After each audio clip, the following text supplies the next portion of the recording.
ছোট্ট টুনটুনির শেখার গল্প। একদিন ছোট্ট টুনটুনি পাখি তার মায়ের কাছে মিষ্টি কণ্ঠে জানতে চাই, মা, আমি কি বড় হয়ে উড়তে পারব?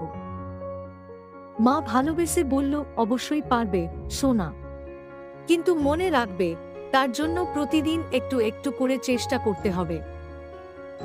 টুনটুনি প্রতিদিন তার ডানাগুলো ঝাপটানোর চেষ্টা করতে শুরু করল। সে পড়ে যেত, তবু দমে যায়নি।